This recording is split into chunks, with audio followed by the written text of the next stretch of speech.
De la rue du chemin de fer, au pied des aqueducs, la porte s'ouvre au domaine des pierres. C'est le rendez-vous du sire des Malassis.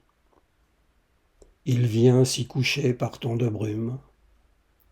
Les arcs de Médicis disparaissent dans l'épaisseur embrouillardée des ombres, les jours dont on ne sait qui du soir ou du matin est du noir sans lune, le glacis des espoirs.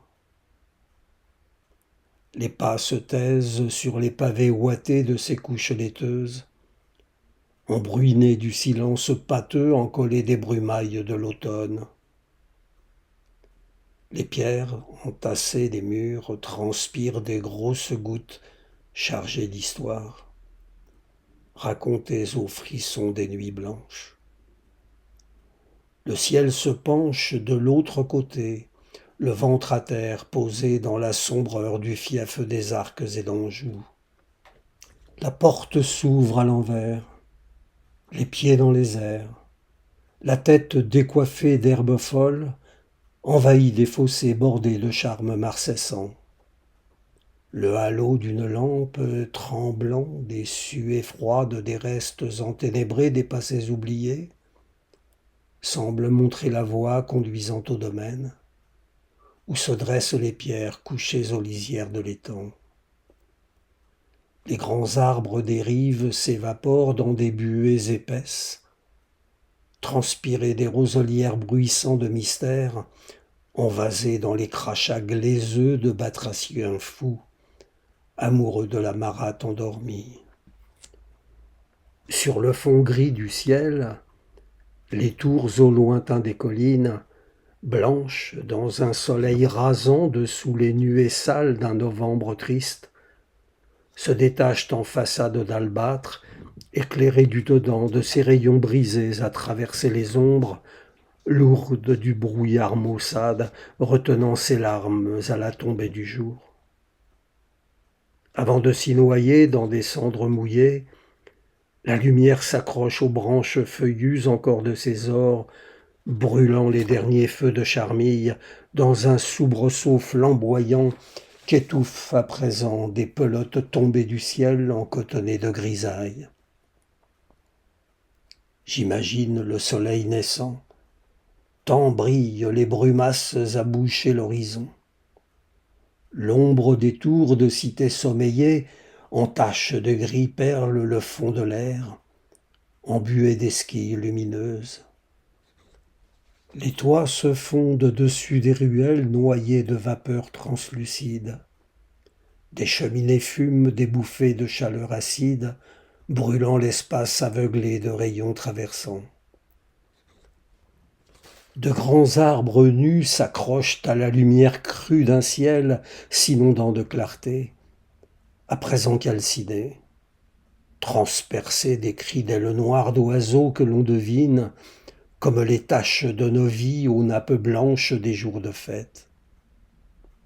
Des chocards à bec jaune descendent en bande des monts enneigés, à la recherche des sources du soleil inondant le sentier, tracé de nus dégoulant des laitances de l'aube, arrachés de la nuit au sommet d'ombrés éternels. Des chardonnerets élégants se chamaillent les places assises dans un oiseautier géant où les chatons blonds s'ébouriffent à les en empêcher. Des mésanges longue queue s'attardent à compter les pétales des dernières roses aux épines jalouses, du parfum d'un sourire de femme, penchée au miroir des eaux à deux pas sous la neige. Les oiseaux en appellent au jour, à peine débarrassés des ombres blanchies des lambeaux de nuit, quand s'éteignent les étoiles et se tire le drap d'aube pâle à masquer la lune de son voile de coton sale. Le ciel, à l'air encore chargé des traces de la veille, tremble au battement lourd des ailes d'un héron cendré. Et du bout du monde vient la lumière, et les champs virevoltent au levant, et le ciel prend des airs enflammés à se brûler les yeux d'avoir vu la naissance du jour, et s'en remettre à la joie d'un vol de passereaux criant au soleil les bienfaits de la terre. Le soleil s'élève par-delà les cimes, enrobé des douceurs du matin, à nouveau né d'un printemps cru à jamais oublié. Un milan noir enserre la roche en surplomb du lac bleu, les ailes ouvertes, drapées d'une étole d'astres d'or, caressant les eaux d'un gant chamoisé de tendresse. Les éclats des rires d'une marmotte réveillée en sursaut répondent aux cris d'une étagne affolée appelant son cabri égaré dans un trou bleu d'un nuage de beau temps. Je remonte la sente, longeant le torrent entre les arbres courbés de fatigue, jusqu'à toucher la mousse des pierres chantantes, dans les rapides dévalées des glaces accumulées, là-haut, où les sapins n'osent plus s'aventurer à grimper, où la roche s'habille d'une pelisse d'hermine immaculée de l'hiver, même au plus fort des étés brûlés d'avoir trop ri du froid. Le sous-bois se serre les branches à s'en mêler les ramées, nuances profondes de vert sombre dans l'épaisseur des ombres en tonnelles et l'enchevêtrement des troncs entravés de fougères. Aux fonds enténébrés abyssaux, il est toujours un boqueteau traversé de soleil, frémissant de feuilles d'or baignées de lumière. De ses rayons fondus à la forge de l'été, la transparence du bleu au soufflet déchiré estompe la profondeur étoilée des restes de l'aube. L'air prend la pause et les feuilles à témoin, jusqu'à terre aux oiseaux le murmure des branches. L'eau vive a du silence la fraîcheur du cristal, la caresse étouffée aux doigts de chanterelle d'une guitare. Au bord des nuages, dans un coin de lumière en pleurs, le ciel a perdu la mesure du temps.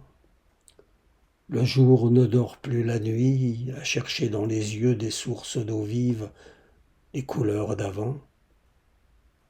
L'air frissonne. De la joue, la caresse d'une larme brisée s'éveille au matin des sourires évanouis. Les murmures d'outre-songe portent du vent de Garonne la mémoire gravée à perte d'oubli. La pierre cache de la terre les lambeaux de mes rêves ensevelis.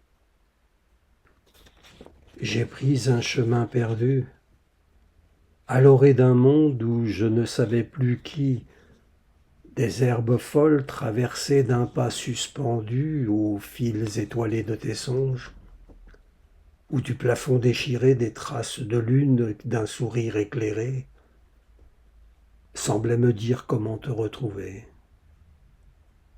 Quand la lumière profonde des ombres prend de l'infini les couleurs, la transparence du noir étincelle à montrer la voie.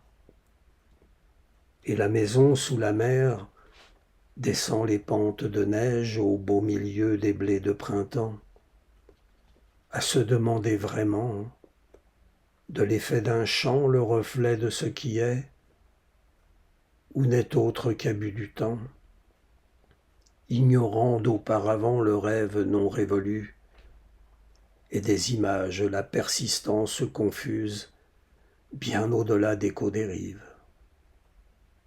J'ai pris un chemin perdu, à l'orée d'un monde où je ne sais plus de l'être, l'entendement en met des raisons.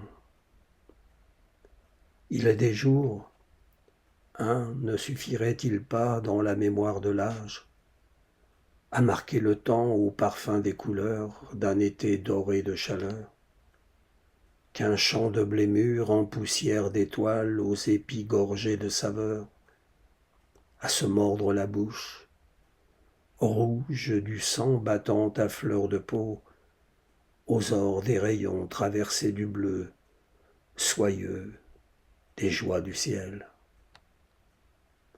L'air respire en un frôlement d'ailes d'oiseaux perçus là-haut, accrochés aux brins de paille becquetés saisis en vol, jusqu'à toucher les sommets enchaînés d'horizons sous la neige, au-dessus des vagues blondes attendant la moisson.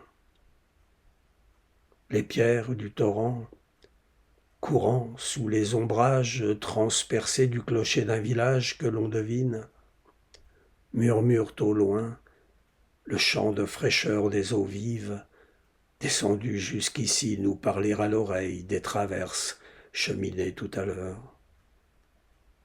Ton sourire ensoleille mon regard de cet instant posé, jamais oublié, dans l'enchantement de la lumière croisée dans tes yeux, à l'orée de saison ne craignant plus l'hiver, même quand ton ombre, a frissonné, m'appelle aujourd'hui au seuil de l'imaginaire.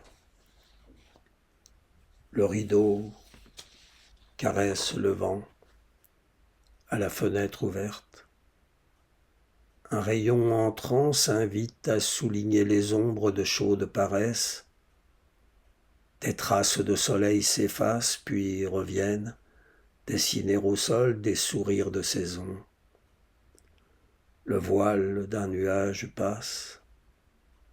La lumière s'égare le temps d'un jeu et prend part au rire d'un printemps hésitant, sitôt frileux.